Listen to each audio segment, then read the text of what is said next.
இது வந்து மின்ட் ஆப்பு. இதுவும் நம்ம மொபைலில் வச்சுக்கிட்டோன்னா ரொம்ப சின்னதாக இருக்கும். டேப்னால் உங்களுக்கு வந்து பார்க்குறதுக்கு கம்ஃபர்ட்டாக இருக்கும். எனக்கு என்னுடைய ஏஜுக்கு தான் கம்ஃபர்ட்டாக இருக்குது, நல்லா வச்சுருக்கோம். இதில் வந்து அவங்க மார்க்கெட் பற்றி கொடுத்துருக்காங்க, ரெக்கார்ட்ஸ், போர்ட்ஃபோலியோ, மோர் இந்த மாதிரி நிறைய கொடுத்துருக்காங்க. மார்க்கெட்டு இதில் இருக்க மாதிரி நம்ம ஏற்கனவே பார்த்தோம்ல, மிச்ச ஈடியில் பார்த்தோம். அதே மாதிரி சென்செக்ஸ் எப்படி இருந்தது இன்றைக்கி அப்படிங்கிறது இதில் காட்டுறாங்க.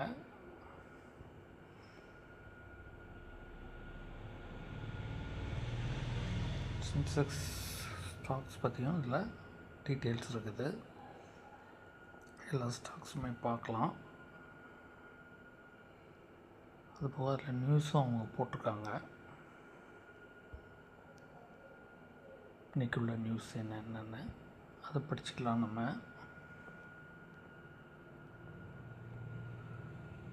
நிஃப்டியில் போனோம்னா நிஃப்டிக்கும் இன்றைக்கி மைனஸில் இருந்தது. அப்புறம் க்ளோசிங்கில் கொஞ்சம் ரெக்கவர் ஆச்சு. ஸோ நம்ம அதுக்குண்டான இன்றைக்குள்ள சார்ட் பார்த்துக்கலாம்.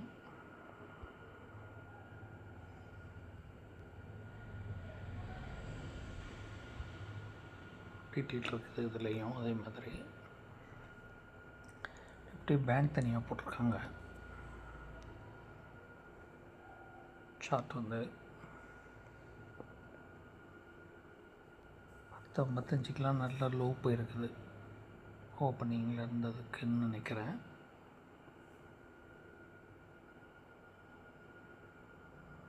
திருப்பி குறை இருக்குது 2.25 மேலே.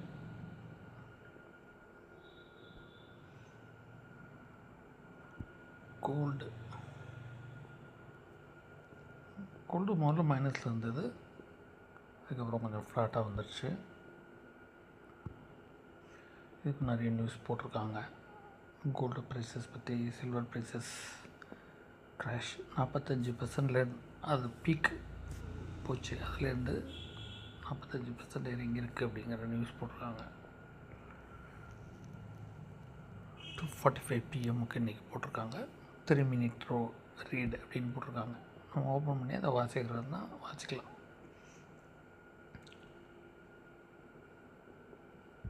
அதில் முதலீடு பண்ணியிருக்கவங்களாம் ஒரி பண்ணுறாங்களா என்ன அப்படிங்கிற விஷயங்களை போட்டிருக்காங்க. அந்த ஃபியூச்சர்ஸ் கான்ட்ராக்ட்னு சொல்லுவாங்க எம்சிஎக்ஸில். சில சமயம் அதில் லாங் போவாங்க, சில சமயம் ஷார்ட் போவாங்க. அந்த மாதிரி அதுக்கு தகுந்த மாதிரியும் அந்த வாலட்டிலிட்டி அதிகமாக இருக்குது அப்படிங்கிறத சொல்லியிருக்காங்க. ஸோ வாசிக்கிறேன்னா வாசிக்கலாம்.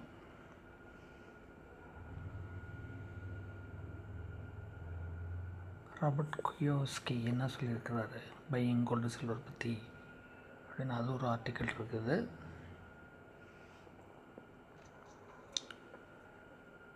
அதர் நியூஸ் இருக்குது. Bradley leaves Australia.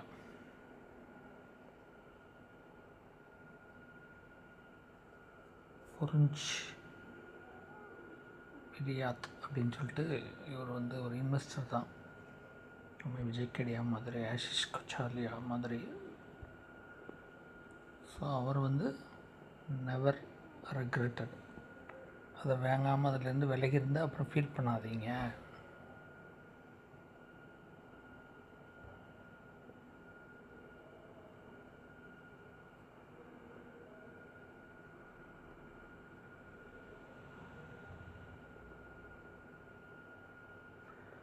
அவர் இப்படி சொல்கிறாரு, எனக்கு ஒன்றும் வருத்தம் இல்லை, நான் அதை வாங்காமல் அதுலேருந்து விலகி இருக்கிறத பற்றி.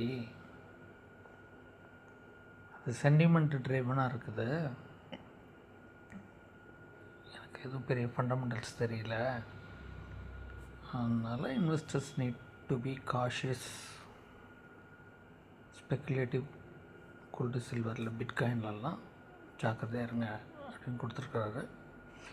மேபி இது ஒவ்வொருத்தருக்கும் ஒரு மாதிரி இருக்குதோ. அவருடைய ட்விட்டர் போஸ்ட்டை எடுத்து போட்டிருக்காங்க.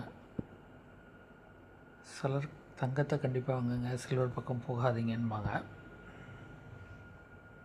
என்னை பொறுத்த வரைக்கும் ஸ்டாக் மார்க்கெட்டில் அது ஸ்டாக்ஸோ கோல்டோ சில்வரோ எனிதிங் பை ஆர் செல் நமக்கு பணம் கிடைக்குதுன்னா அதுக்கு தகுந்த மாதிரி நம்ம சின்ன குவான்டிட்டியில் வாங்கிட்டு ப்ராஃபிட்டை புக் பண்ணிவிட்டு வெளியில் வந்துட்டு திருப்பி அடுத்த சான்ஸ் கிடைக்கும்போது அதை பண்ணிக்கணும். அவ்வளோதான்.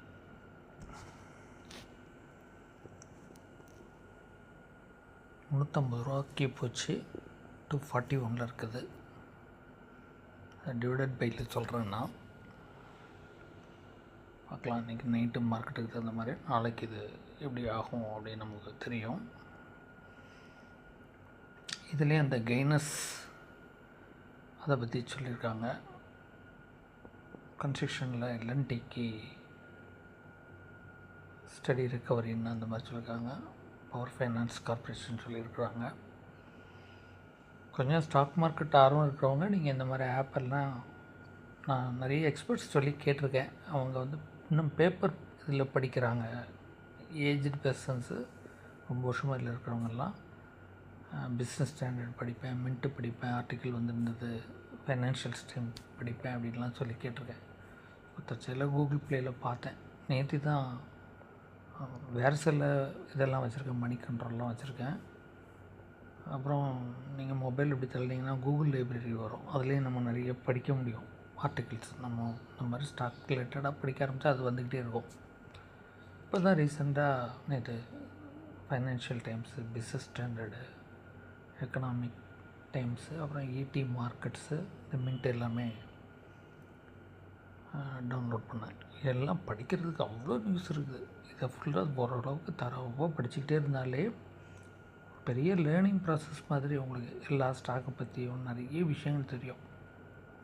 மார்க்கெட் நிறைய இறங்கும்போது கொஞ்சமாக உங்கள்கிட்ட பணம் இருந்தாலும் கொஞ்சம் கொஞ்சமாக அப்பப்போ நீங்கள் முதலீடு பண்ணிவிட்டு ஒரு லாங் டர்மாக 2 வருஷம், 5 வருஷம், 10 வருஷம் நீங்கள் வெயிட் பண்ணிங்கன்னா உங்களுக்கும் நீங்கள் போட்ட பணம் க்ரோ ஆகும். மேபி நீங்கள் ஏஜ்டு பர்சனாக இருந்தீங்கன்னா அதை உங்கள் பிள்ளைங்களுக்கு ஒரு பெரிய வெல்த்தாக விட்டுட்டு போகலாம். ஃபாஸ்ட் மூவிங் கன்சியூமர் குட்ஸை பற்றி சொல்லியிருக்காங்க. மேரிகோ ஏதோ ஒரு காஸ்மிக் வெல்னஸில் 60% ஸ்டேக் வாங்குகிறாங்க அப்படின்னு சொல்லிட்டு. Tata motor passenger vehicle loss 233 crore பண்ணியிருக்காங்க அப்படின்னு அதை பற்றி போட்டிருக்காங்க. ஹீரோ மோட்டார் பற்றி ஒரு நியூஸ் போட்டிருக்காங்க. எனக்கு இதில் ரொம்ப பிடிச்சது, ரொம்ப ஆச்சரியமாகவும் இருந்தது என்னென்னா,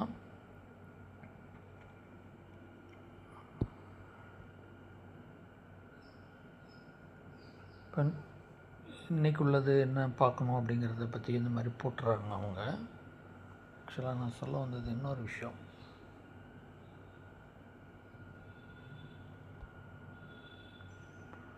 இந்த மாதிரி ஒரு விஷயம் வச்சுருக்குறாங்க இதில். மேபி இப்போ நம்ம வந்து இன்னொரு ஈடி அந்த ஆப்பில் பார்க்கும்போது பெரிய பெரிய இன்வெஸ்டர்ஸு 10,000 கோடி வச்சுருக்க அவங்களுடைய போர்ட்ஃபோலியோவே அதில் பப்ளிக்காக தான் இருந்தது. அப்போ நான் நினச்சேன் நிறைய பேர் வந்து வச்சுருக்க ஸ்டாக்கு போர்ட்ஃபோலியோலாம் ரொம்ப சீக்ரெஸியாக மெயின்டைன் பண்ணுறாங்கன்னு. ஆனால் அப்படிலாம் ஒன்றும் இல்லை. யாரும் ஒன்றும் பண்ண முடியாதுன்னு வைங்களேன். மேபி நம்மள்ட்ட எவ்வளோ ரூபாய்க்கு ஸ்டாக் இருக்குன்னா தெரியாமல் இருக்கலாம். பட் இப்போ அவங்களுடைய போர்ட்ஃபோலியோலாம் போய் பார்த்தீங்கன்னா, திருப்பி அந்த பேஜுக்கு நான் வரேன், எவ்வளவு கம்பெனிஸில் இன்வெஸ்ட் பண்ணியிருக்காங்க, எத்தனை ஆயிரம் கோடி இன்வெஸ்ட் பண்ணியிருக்காங்க, எது லாஸில் இருக்குது அப்படிங்கிற டீட்டெயிலே அது இருக்குது. யார் வேணால் எடுத்து அதை படிக்கலாம். மேபி அதை ஒரு யூடியூப்பாக எடுத்து போடலாம் வீடியோவா அப்படிங்கிற மாதிரி தான் அது இருக்குது. இப்போ இதில் தற்செயலாக நான் சாட்ஜிபிட்டிலாம் நிறைய யூஸ் பண்ணுறதுனால அதில் கேட்டுட்டு இருந்தப்போ டிசர்வ் அப்படின்னு ஒரு ஆப் இருக்குது. நீங்கள் அதில் போய்ட்டு உங்களுடைய பேன் நம்பரு, மொபைல் நம்பர் கொடுத்துட்டா பெரும்பாலும் நம்மளுடைய எந்த ப்ரோக்கிங் ஆப்பில் நம்ம வச்சுருக்கோமோ எல்லா டீட்டெயிலும் நீங்கள் இந்த மாதிரி ஏதாவது ஒரு ஆப்புக்கு போய் அதில் கொடுத்தாலுமே அதை என்எஸ்டிஎல் அங்கே தான் நம்ம சிடிஎஸ்எல் என்எஸ்டிஎல்லில் தான் நம்மளுடைய ஸ்டாக்ஸ் எல்லாமே இருக்கும் கவர்மெண்ட்டிட்ட. அதை வந்து நம்ம வாங்கி விற்கிறப்போ பண்ணுறது தான் இப்போ ஜரதா, ஏஞ்சல் ஒன்று, க்ரோ இந்த மாதிரி விஷயங்கள்லாம் பண்ணுறாங்க. அதில் இந்த டிசர்வுங்கிறவங்க வந்து ஒரே இதில் நீங்கள் பார்த்துக்கலாம் அப்படிங்கிற மாதிரி. இப்போ ஜரோதாவில் வந்து நீங்கள் கைட்டில் போய் ஸ்டாக் வாங்கி விற்பீங்க, அதில் தனியாக ஸ்டாக்ஸ் இருக்கும். மியூச்சுவல் ஃபண்டு காயின்னு இன்னொரு ஆப்பில் இருக்கும். இது ஒரு மாதிரி கம்ஃபர்ட்டாக இருக்க மாதிரி இருந்தது எனக்கு. சும்மா அதை பேன் நம்பர் இதெல்லாம் கொடுத்த உடனே பார்த்தா அதே தான், நம்ம என் அக்கௌண்ட்டில் எனக்கு என்னென்ன ஸ்டாக்ஸ் இருக்குதோ அதை எல்லாத்தையும் லிஸ்ட் அவுட் பண்ணி நான் எந்த செக்டாரில் அதிகமாக என்னுடைய போர்ட்ஃபோலியோ இருக்குது, எது இவ்வளோ லாஸில் இருக்குதுங்கிற டீட்டெயிலு. இப்போ ரீசெண்டாக மார்க்கெட் இறங்கும்போது நான் அதை நிறைய பேருக்கு அதை தான் ரெக்கமெண்ட் பண்ணுவேன். நம்ம மார்க்கெட்டை இறங்குது அப்படின்னு உடனே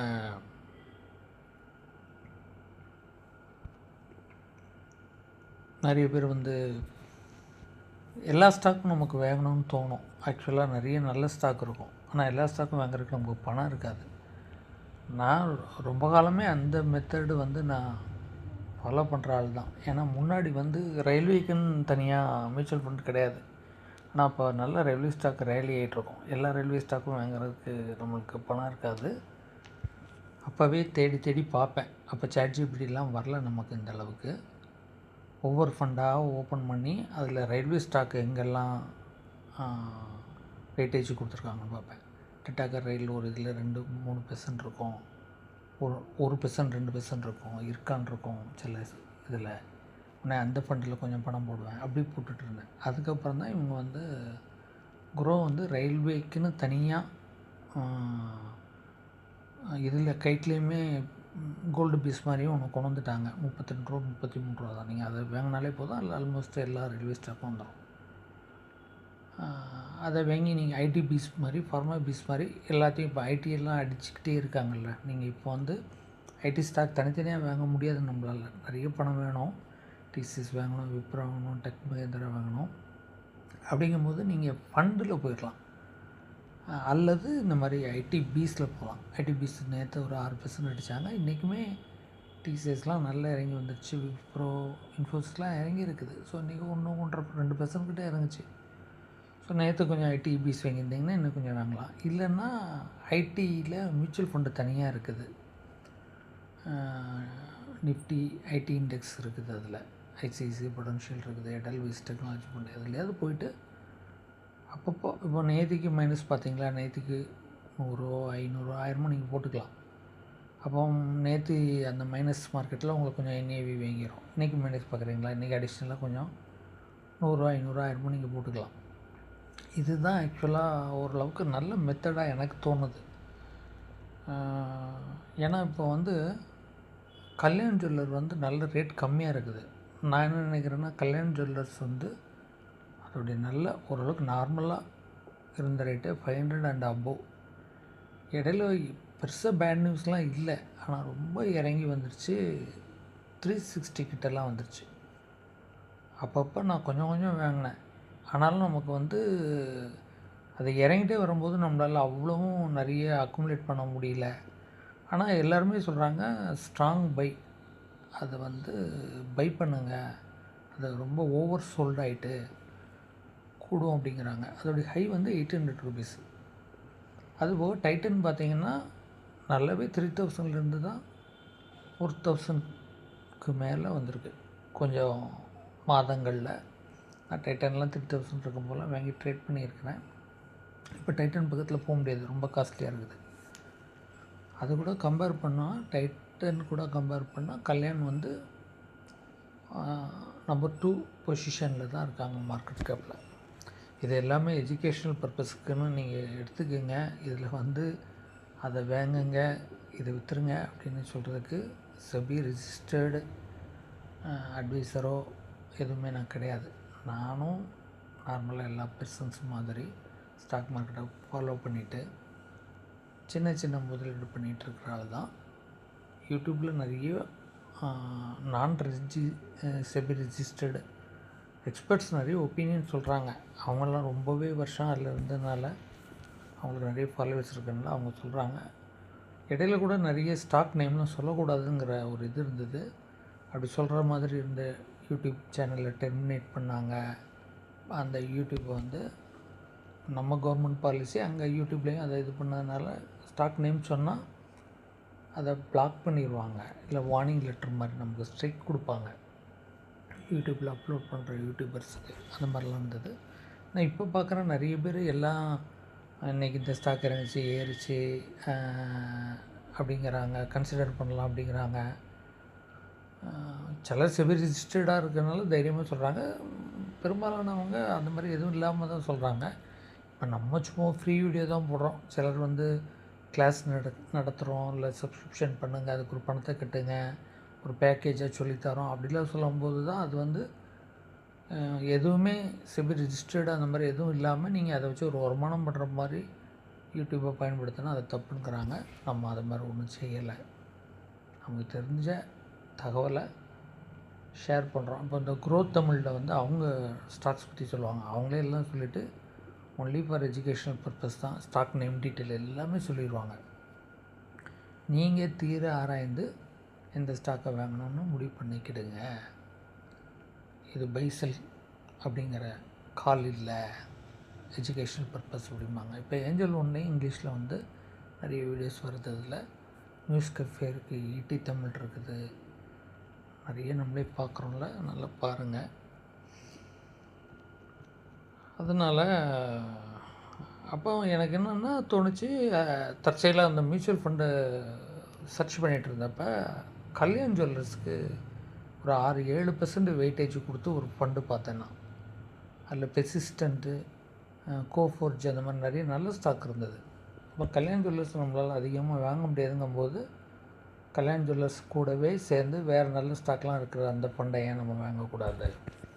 அது 100 ரூபா போட்டால் கூட போதும். நம்ம வந்து அந்த கல்யாண் ஜுவல்லர்ஸு, கோஃபோர்ஜ் எல்லாத்தையும் வாங்கின மாதிரி அர்த்தமாக இருந்தது. இப்போ கல்யாண் ஜுவல்லர்ஸை டேரெக்டாக 10 ஷேர் வாங்கினோன்னா இப்போ 360 3600 இன்வெஸ்ட் பண்ணணும். இது அப்படி இல்லை. இப்போ கல்யாண் ஜுவல்லர்ஸ் 500 இறங்கிட்டே வருதுன்னா அது எந்த ஸ்டாக்காக இருந்தாலுமே, இப்போ டிசிஎஸ்ஸே வந்து 4000 இருந்தது தான் 3000 கீழே வந்தது. அப்புறம் திருப்பி 3200 போச்சு. இப்போ திருப்பி 3000 கீழே வந்திருக்கு.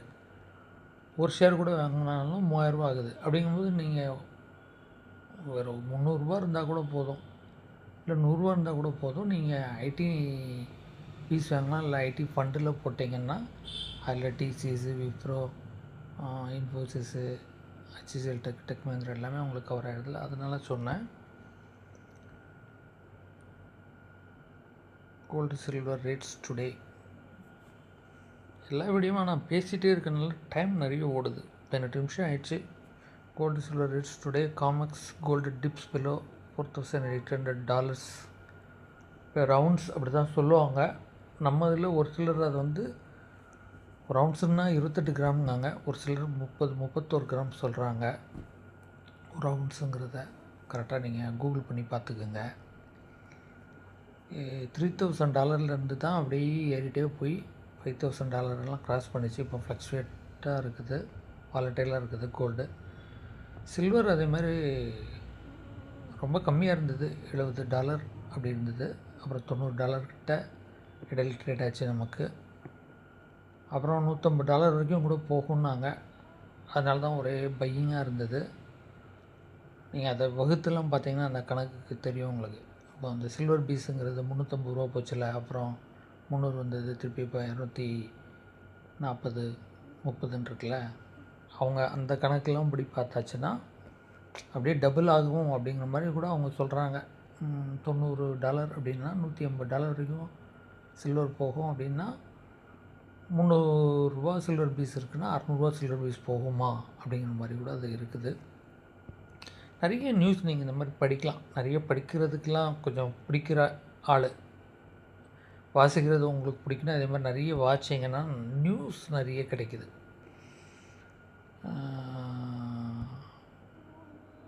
எனக்கு இது ரொம்ப நல்லா இருந்தது. நான் அந்த ஆப்பை இன்ஸ்டால் பண்ணோன்னா இந்த மாதிரி படிக்கிறது வந்து ரொம்ப யூஸ்ஃபுல்லாக இருக்குது அப்படிங்கிறதுனால ரொம்ப பிடிச்சிருந்தது. ஆர்பிஐ எம்பிசி மீட்டிங் இன்றைக்கி ரெப்போ ரேட் அன்சேஞ்சு. அது அந்த மீட்டிங் முடிஞ்சு இது நியூஸ் வந்தோடனே மார்க்கெட் ஹெவியாக ஒரு க்ராஷ் ஆச்சு, திருப்பி பவுன்ஸ் பேக் ஆச்சு. இந்த இது இப்போ ஓவர் சோல்டு சொன்னால கல்யாணம், அதே மாதிரி தான் இந்த டொபாக்கோவுக்கு வந்து சிகரெட்ஸுக்கு டேக்ஸ் போடுறாங்கன்னு முன்னமே அவங்க அனௌன்ஸ் பண்ணிட்டாங்க. உடனே தான் ஐடிசி இறங்குச்சு. விஎஸ்டி இண்டஸ்ட்ரீஸ்னு ஒன்று இருக்குது, அதுவும் டொபாக்கோ தான். காத்ஃப்ரே ஃபிலிப்ஸ்னு ஒன்று, அது ஏற்கனவே போன வீடியோவில் சொன்னேன்னு நினைக்கிறேன். போனஸ் அனௌன்ஸ்மெண்ட்லாம் வந்து 10-11,000 ரூபா போயிட்டு அப்புறம் ஆஃப்டர் போனஸ் ரெக்கார்ட் எடுக்கப்புறம் 4,000 ரூபா சம்திங்கில் இருந்தது. ரொம்ப இறங்கிடுச்சு, 2,400 ரூபா கிட்டலாம் வந்தது. அப்புறம் அது பெரிய ஸ்டாக்கு, ரொம்ப வாங்க முடியாது, ஒவ்வொரு ஷேராக தான் வாங்க முடியும்னு வாங்கி ஒரு மாதிரி இன்றைக்கி தான் அவன் இடையில 1,850 வரைக்கும் போயிட்டு அப்புறம் ரெக்கவர் ஆகி இன்றைக்கி 2,225 சம்திங் வரைக்கும் வந்துட்டான். 10% இன்றைக்கி மட்டுமே ஏறிட்டான். எம்ஆர்எஃப் பார்த்தேன், எம்ஆர்எஃப் ரொம்ப நல்ல ரிசல்ட் தான். அதனால தான் இன்றைக்கி வந்து கிட்டத்தட்ட 10%, அது 1,30,000 ரூபாய்க்கு மேலே அது ஸ்டாக்கு 13,000 ரூபாய் ஏறி இருக்குது ஒரு ஷேருக்கு இன்றைக்கி மட்டுமே. அதே மாதிரி இன்னொரு ஸ்டாக் பார்த்தேன், பிஎம்எல் ரிசல்ட் ரொம்ப மோசம். அது ஆக்சுவலாக நல்லா ஏறி போய்ட்டு இருந்தது, இன்றைக்கி மட்டும் 8% அடிச்சிருக்காங்க. டேட்டா பேட்டர்ன்ஸ் இன்றைக்கி 8% ஏறி இருக்குது. எம்டாடெக் நியூ ஹை போயிட்டுருக்கு. அப்புறம் வேறு என்னமோ பார்த்தேன், அப்போ போன வீடியோவில் காமிச்சேன், அதெல்லாம் ரிசல்ட் நல்லா இருக்கிறனால தான் இன்றைக்கி நிறைய ஸ்டாக்ஸ் அந்த மாதிரி ப்ளஸுக்கு வந்திருக்குது. இந்த வீடியோவை நம்ம இதோட முடிச்சுக்குவோம். அதுக்கப்புறம் நான் அந்த டிசர்வில் போயிட்டு அந்த மியூச்சுவல் ஃபண்டு ஸ்டாக்ஸ் போர்ட்ஃபோலியோவை அது எப்படி கனெக்ட் ஆகிருக்குங்கிறத ரொம்ப ஷார்ட்டாக காட்டுறேன்னா, ஏன்னா அது வந்து நம்ம போர்ட்ஃபோலியோங்கிறதுனால அதை ரொம்ப இது பண்ணி காட்ட முடியாது. நீங்களும் உங்களுக்கு ஒரு போர்ட்ஃபோலியோ இருந்ததுன்னா அதை போய் பார்க்குறது வைக்கிறதுலாம் சிரமமாக இருந்ததுன்னா இந்த மாதிரி மின்ட்டை இன்ஸ்டால் பண்ணிவிட்டு அதில் அதுக்குள்ளேயே அது கேட்குது, டிசர்வ்ங்கிற அந்த இது இருக்குது. நீங்கள் உங்களுடைய மொபைல் நம்பர் பேன் கொடுத்தீங்கன்னா அது என்எஸ்டிஎல் கூட போய் கனெக்ட் பண்ணி ரொம்ப சேஃப் தான். அது ஓடிபிலாம் கொடுக்குது. அந்த ஓடிபியெல்லாம் நீங்கள் என்ட்ரு பண்ணினதுக்கு அப்புறமா தான் அது வந்து ஃபெச் பண்ணுது. உங்களுடைய அக்கௌண்ட்டு என்எஸ்டிஎல் அக்கௌண்ட்டில் போயிட்டு என்ன ஸ்டாக் உங்களுக்கு இருக்குது உங்கள் போர்ட்ஃபோலியோங்கிறதுல அந்த லிஸ்ட்டை காட்டுது. இவ்வளோ குவான்டிட்டியில் இந்த ஸ்டாக் இந்த ரேட்டில் வாங்கி வச்சுருக்கீங்க, அது ப்ளஸில் இருக்கா மைனஸில் இருக்கான்னு டீட்டெயில் காட்டுது. நல்லா இருக்குது அது பார்க்குறதுக்கு. ஒரே பேஜில் நம்மளோட மியூச்சுவல் ஃபண்டு என்னென்ன ஃபண்டில் நம்ம இன்வெஸ்ட் பண்ணியிருக்கோம், எவ்வளோ பண்ணியிருக்கோம், ப்ளஸ்ஸாக மைனஸாக, ஸ்டாக் என்னெல்லாம் நம்ம வச்சுருக்கோம், எவ்வளோ வச்சுருக்கோம், ப்ளஸ்ஸாக மைனஸாக, செக்டார் வைஸாக அது காட்டுது. Large cap, mid cap, small cap, maybe defence செக்டாரில் எவ்வளோ வச்சுருக்கீங்க, கன்சூமர் எஃப்எம்சிஜியில் எவ்வளோ வச்சுருக்கீங்க, அந்த மாதிரிலாம் காட்டுது. நீங்கள் நிறைய ஸ்டாக்ஸ் வச்சுருந்தீங்க அப்படின்னா, இல்லை ஃபியூச்சரில் நிறைய ஸ்டாக் உங்கள் போர்ட்ஃபோலியோவில் ஆட் பண்ண போகிறீங்கன்னா மின்ட்டை இன்ஸ்டால் பண்ணிவிட்டு அதில் அந்த டிசர்வில் போயிட்டு உங்களுடைய பேன் மொபைல் நம்பர் கொடுத்தீங்கன்னா அது உங்கள் அக்கௌண்ட்டை வந்து ஃபெச் பண்ணி இதில் வந்து உங்களுக்கு காட்டும். நான் இதுக்கு அடுத்த வீடியோவில் நான் அதை உங்களுக்கு சின்ன வீடியோவில் சுருக்கமாக அதை காட்டுறேன். இந்த வீடியோவை இது மின்ட்டு பற்றி சொல்கிறதுனால இந்த வீடியோவை எடுத்தேன். காலையில் பார்த்தீங்கன்னா தெரியும், இதில் கூட பார்த்தீங்கன்னா stock to buy or sell, Sumit Bagadia recommend 5 break out shares to buy today அப்படின்னு. இது வந்து மார்க்கெட் ஆரம்பிக்கிறதுக்கு முன்னாடியே வந்துடும். நம்ம வந்து ரொம்ப இதில் இன்வால்வாக இருந்தோம்னா காலையில் எழுந்திரிச்சு ஒரு 7-7:30க்கெலாம் எடுத்து இது ஃபைனான்ஷியல் டைம்ஸு, ஈடி, இது மின்ட்டு, பிஸ்னஸ் ஸ்டாண்டர்ட் எல்லாமே ஒரு கோத்ரூ பண்ணணும். கொஞ்சம் ஒரு ஐடியா கிடைக்கும் நீங்கள் மார்க்கெட் இப்படி தான் இருக்குங்கிறதுனால. சேனல் பிடிச்சிருந்தா லைக் பண்ணுங்கள், சப்ஸ்கிரிப்ஷன் பண்ணுங்கள். Stock market, gold, silver, mutual ஃபண்டில் ஆர்வம் இருக்கிற உங்கள் ஃப்ரெண்ட்ஸ் ரிலேட்டிவ்ஸுக்கு வீடியோவை ஷேர் பண்ணுங்கள். பெல் ஐக்கான் கிளிக் பண்ணிங்கன்னா அடுத்தடுத்து நான் போடுற வீடியோஸ் உங்களுக்கு வந்து நோட்டிஃபிகேஷனில் வரும். Thank you.